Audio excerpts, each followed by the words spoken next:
Space. This is Hip Hop Album Review, Part 9. This is probably the last one I do, ever. But I'm just doing this to show you some of my CDs in my collection, but to just give you an idea of what I have and my musical taste and stuff like that. Without further ado, here's the first album, Black Moon's Diggin in the Vaults. I actually have this on CD, by the way, but I thought I'd just show you this because I thought it'd be cool or shit like that. Black Moon, for those who don't know who they are, they're a group from Brooklyn, New York, Bushwick, New York. They got this start back in the early 90s in 1982. They got signed to cause Chuck Chillout put them on and stuff like that, and then they got signed to Nervous Records and stuff like that. And their first single was Who Got the Props. And then in 1993 they came out with Enter the Stage and stuff like that. And then the album got so successful, started doing, they just started putting out singles from that album, you know what I mean? And it's crazy too because in this album, like at the back of the album, it actually gives you a chronicle of Black Moon, like from the time they got signed all the way up to the making of this album. And what's cool about this album, this is a compilation album full of remixes and B-sides that were on the singles that didn't make it on the album, you know what I mean? So you got songs like, you got the singles of how many MCs, Act Like You Wanted, the remixes of all those and shit like that, you know what I mean? And a couple new tracks. It's pretty solid. If you're a fan of Black Moon or Boot Camp Click, you would definitely enjoy this album. Black Moon, Diggin in the Vaults, released in 1986. Go cop it. Then you got an MC called Jef. He's an MC Soul Food. This was released in 1991. This album, Jef, he's an artist from Harlem, New York. He got his start back in the late 80s. He was known for his conscious hip hop, you know what I mean? He's notably known for the West Coast All Stars collaboration he did. We Were All in the Same Gang single. He was in that song too. And he came out with his first album, Just a Poet with a Soul, which came out in 1989. And in 1991 he came out with this album. His first album was more successful than this album. The only singles this album came out with was Here We Go Again and Cali's All That. It wasn't that successful, but then throughout the whole 90s he started doing, and this is the album that he did all the beats on. By the way, he did all the beats on this album, and throughout the whole 90s he started doing beats for a lot of people throughout the whole 90s and 2000s. And when I was looking him up, I noticed that they, according to Wikipedia, they said that he produced theme songs for that album. Not the sitcom That's So Raven on Disney, and the theme song for the game, that reality show on or that sitcom or whatever that's on BET right now. Even though I don't watch BET, like I stopped watching BET like 4 years ago, so I wouldn't know. But I know about that, but I don't watch it. But this is what I've read and stuff like that. But anyways, back to the album. This Jef Soul Food, 1981. Good luck finding this because this is out of print. You got Hurricane. There's a DJ. I'll give you a brief history about Hurricane. Hurricane, he was part of the BC Boys. He was their DJ. Then he broke out of that. Then he was with the Afros, which was an early 90s hip hop group that was part of Def Jam. They broke out, and then he finally came with this album, his first album, the Hurra. This album's okay. It's not bad. It's known for songs like the Elbow Room, Coming Off, Um,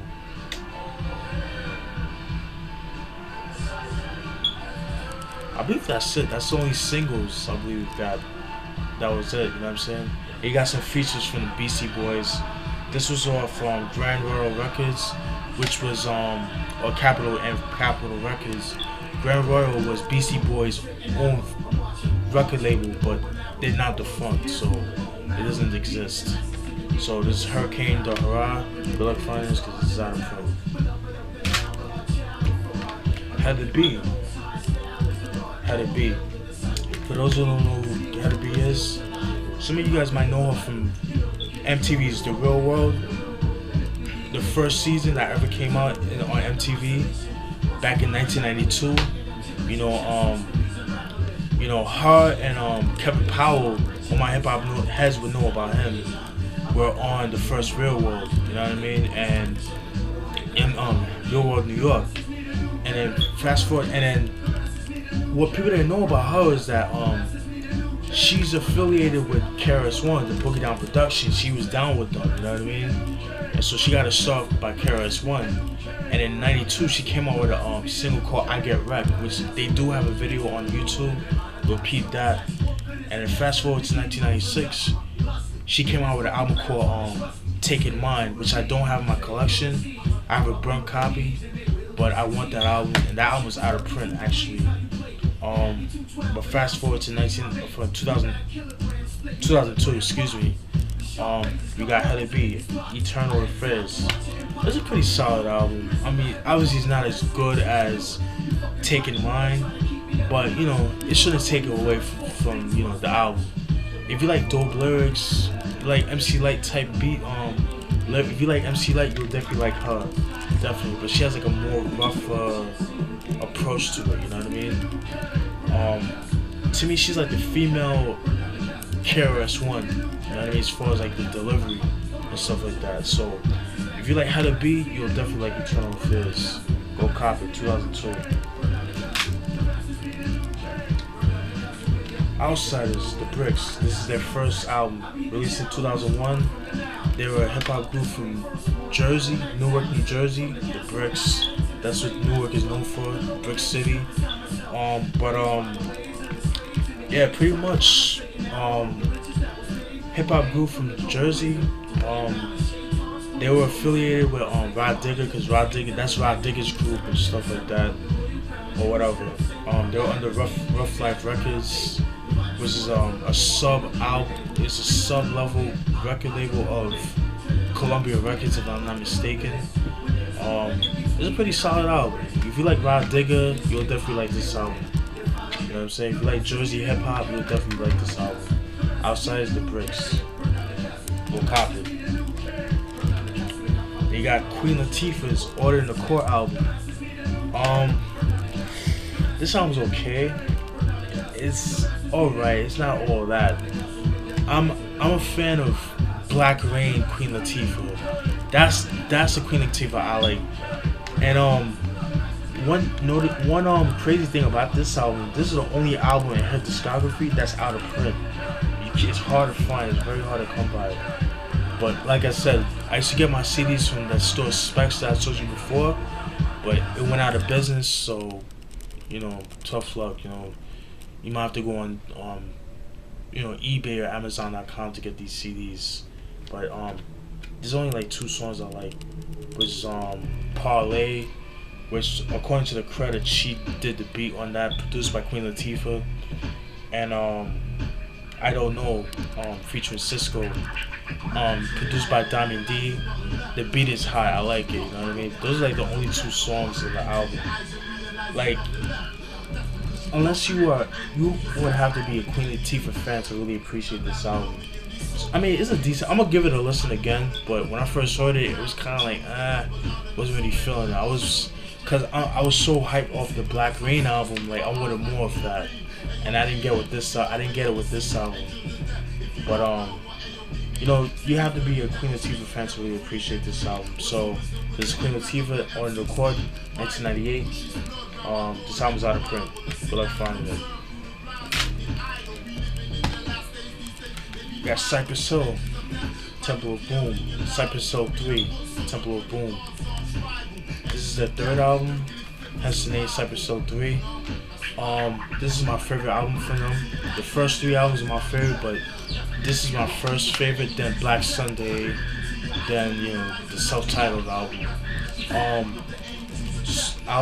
Singles this album was known for is Dirty Set in the Air, the remix with Redman, Killer Hill Niggas, Boom Biddy Bye Bye, the remix with Fugees, with White Club John, No Rest for the Wicked, which they take a shot at Ice Cube, they dissing Ice Cube, and I think that's it. This album was like pretty dark, and what's crazy about this album is that this album has like Alchemist doing all the beats as far as like the samples, but DJ Muggs was doing the drums, because from what I read, from what I heard in an interview from Alchemist himself, he was saying that when Alchemist was doing the beats, DJ Muggs wasn't feeling the drum patterns. He didn't like the drum patterns that Alchemist was doing, so he just let him do the samples. But as far as like the drum patterns, that was all DJ Muggs. So a little trivia for that. Cypress Soul, Temple of Boom, go cop it. Must have it in everybody's collection. And we got this album, Prime Minister Pete Nice and DJ Daddy Rich. This album is a very solid album. For those who don't know Pete Nice is a MC. He's one half of the group Third Base, which consisted of Pete Nice and MC Search. You know, he got his start from Third Base, obviously, and all the singles and whatnot. And I guess him and MC Search had a falling out, and Derelicts of Something Sutton was the last time they ever did, which came out in 1991, where they did Vanilla Ice. And fast forward to 1993, you got this album, Dust to Dust. Singles is known. This album is known for Rap Bastard, Kick the Bobo, which is funny because they both have videos for the songs, by the way. Kick the Bobo, in that video, you see like a fake MC Search getting chased by MC Search and Daddy Rich, man. And it's so funny. They beat him with a bat, and oh man, that shit was so funny when I first seen that. But this album got some crazy production, man. Like half of the beats were done by Beatnuts. Like some of Beatnuts' illest beats were on this album. You would definitely enjoy it if you like early Beatnuts beats. You like Don't Boop Bad beats from 1993. Dust to Dust, Prime Minister. You hit it. El Guru, rest in peace, Guru. But yeah, back to this album. Prime Minister, Pete Nice, Daddy Rich. Go cop this album. This album's out of print. Good luck finding it. 1 second, guys.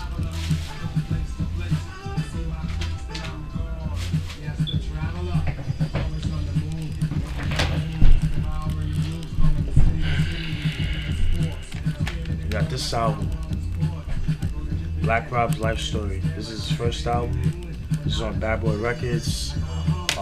For those who don't know what Black Rob is, an MC from Harlem. Like, obviously got to start from Bad Boy Records. I think his first appearance was on Puffy's first album, No Way Out, on the song I Don't Know, which I believe was which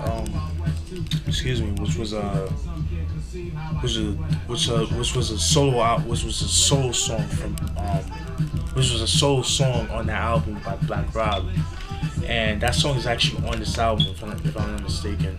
Let's see.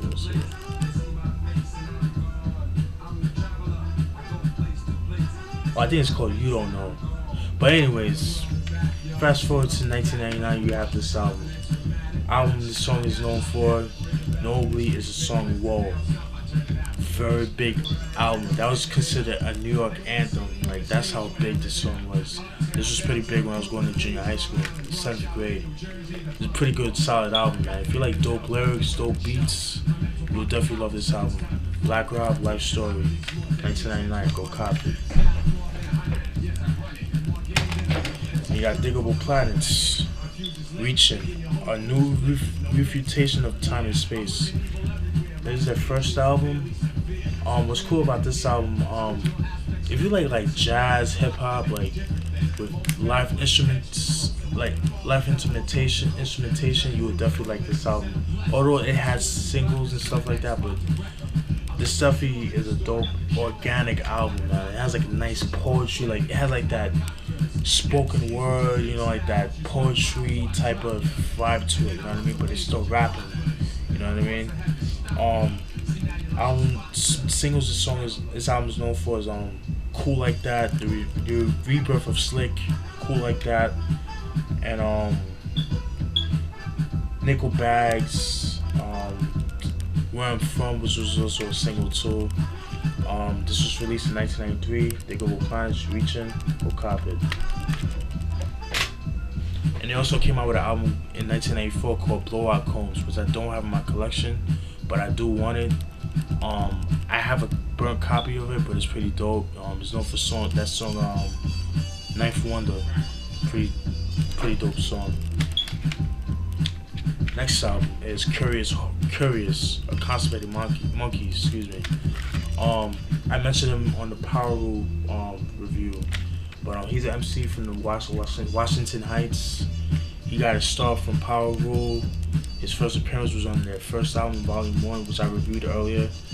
And fast forward to 1992, he came out with his first single, Walk Like a Duck, which was produced by the Beatnuts. And then he came out with and in 1994 he came out with this album, Constipated Monkey. Singles this song is known for, this album was known for, is I'm Curious, which was a single, Uptown Shit, Walk Like a Duck, like I mentioned before, and that's it. But this is the 2007 re-release version, because the 1994 version didn't have these two bonus tracks, which is Mansion and Yacht and I'm Curious, the remix. And Mansion and Yacht, that's actually a single too, and I believe that was a B-side if I'm not mistaken. And they also have a video for that too, with Sadat X. Pretty dope song, pretty dope album. Go copy. If you like early 90s hip hop, you like, you know, the beat nuts, like that type of style hip hop, you'll definitely enjoy this. Kurious Jorge, a Constipated Monkey.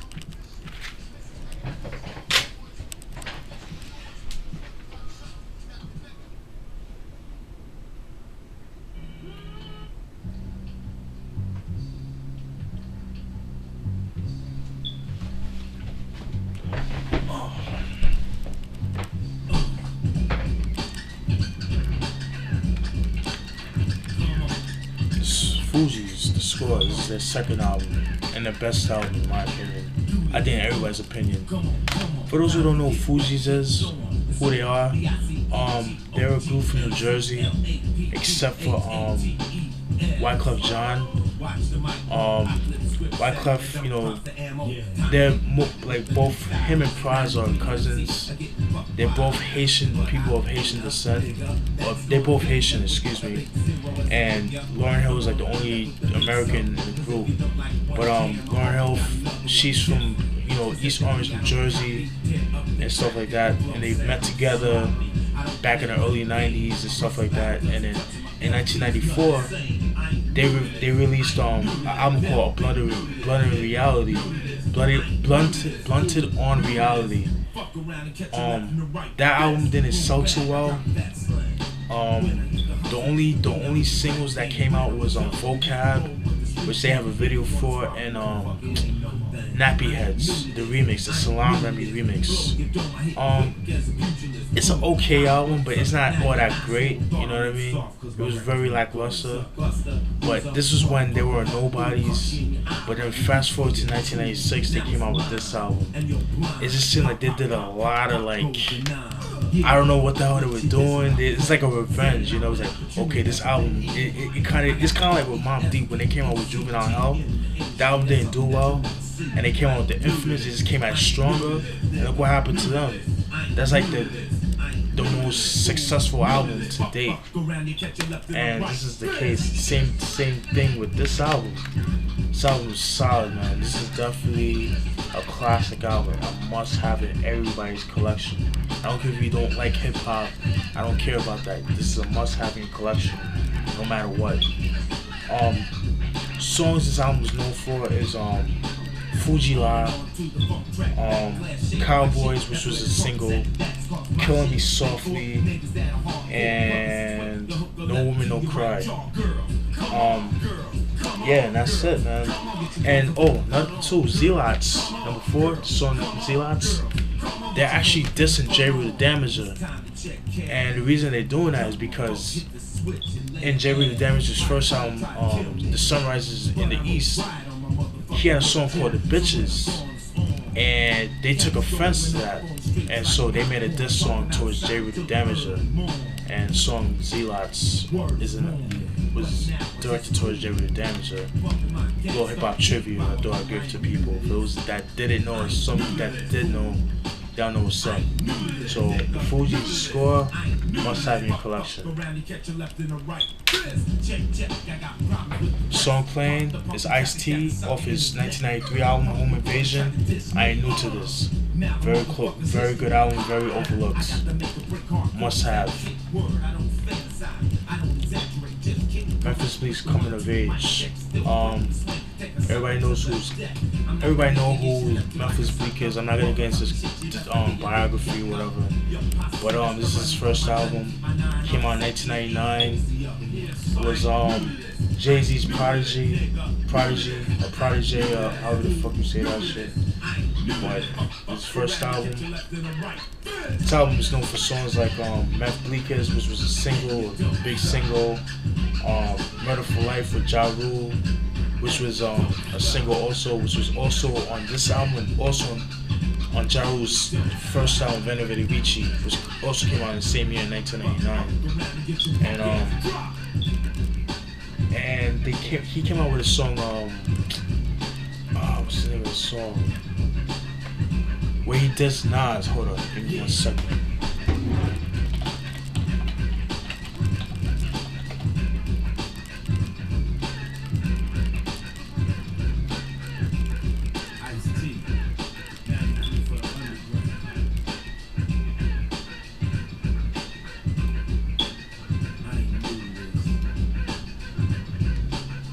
Oh, My Mind Right. Excuse me. Yeah, My Mind Right.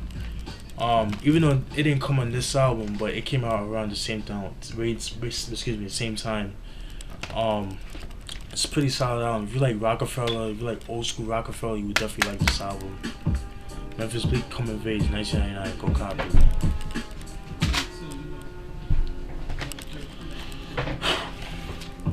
Jedi Mind Tricks, Violent by Design.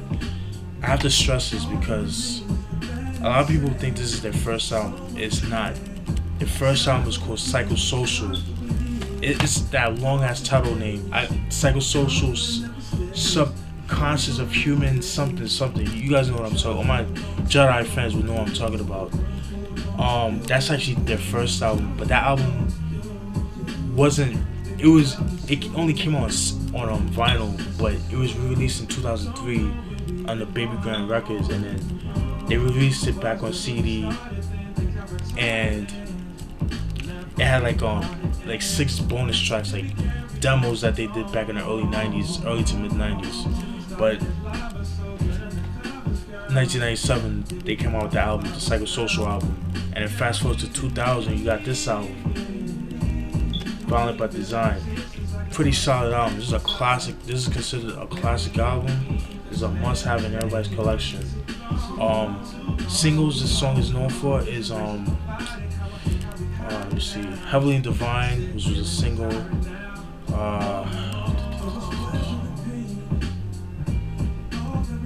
I know there's more. Definitely Heavily Divine was a single. Eye Against Eye, which was a single too. And I believe that's it. This is a must-have in your collection. I have the deluxe edition.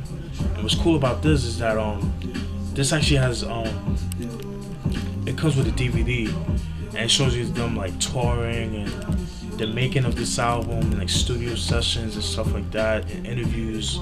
So it's pretty solid. This is a must-have in your collection. Jedi Mind Tricks, Violent by Design, released in 2000. This was re-released. This is the 2004 edition. Go copy it.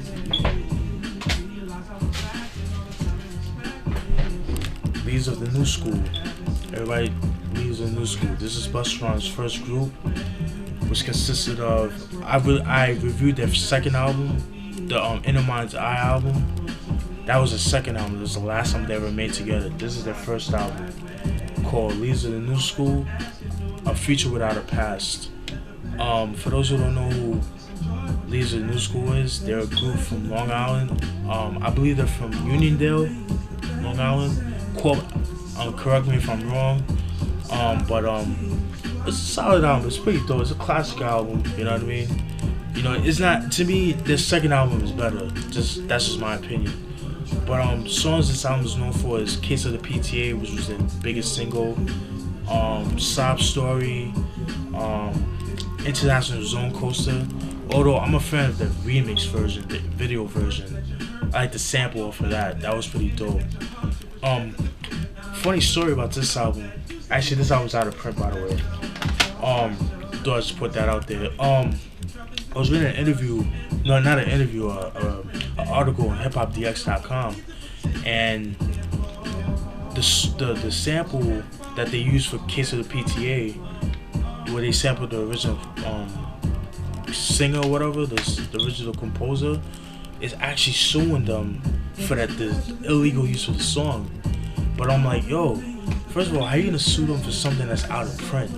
I mean, okay, I understand that, you know, you're trying to make money, but it's like, it's people that they sample from is people that didn't really get recognition back in the day when it was, you know, out, you know what I mean? And I just think they're better, you know what I mean? I understand trying to make money, but it's like, come on, man, like, and on top of that, this album, and they talk about, oh, they're gonna threaten to take the CDs off the shelves. I'm like, how you gonna do that if this album's been out of print for years? There's no way, you know what I mean? Don't just put that out there. But anyways, it's Leader of the New School, Future Without a Past, 1991, first album. This is out of print. Go copy it if you can find it.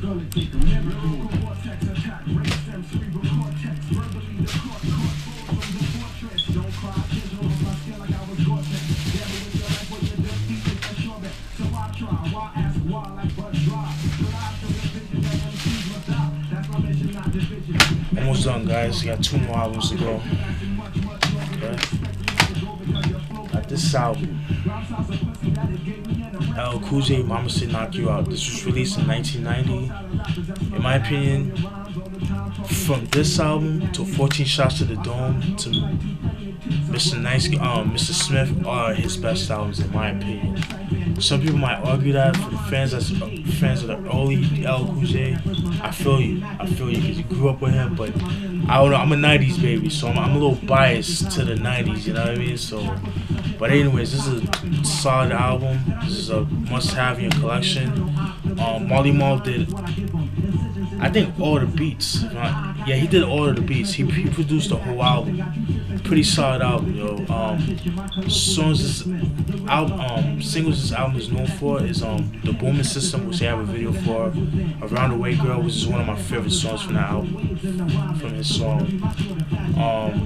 Mama Said Knock You Out, self-titled, very big single. And they got the remix of Jinglin' Baby. But this is a pretty solid album. This is a must-have in your collection. This is very good album, man. Must have in your collection. Before I go to shit, you guys talk about L Cool J. L Cool J is definitely a GOAT. Greatest of all time. He's definitely one of the illest, man. I mean, yeah, he did chick songs and all that, but a lot of people are doing that shit now. And they're biting his shit. But the same people that was dissing L Cool J for making chick songs are doing the same shit. I said that on my rant, you know what I mean? I'm not gonna get into that, but you guys know what I mean. So stop fronting. L Cool J, Mama Said Knock You Out, 1990. Cop this. Last but not least is 9 Lives. This was released in 1990.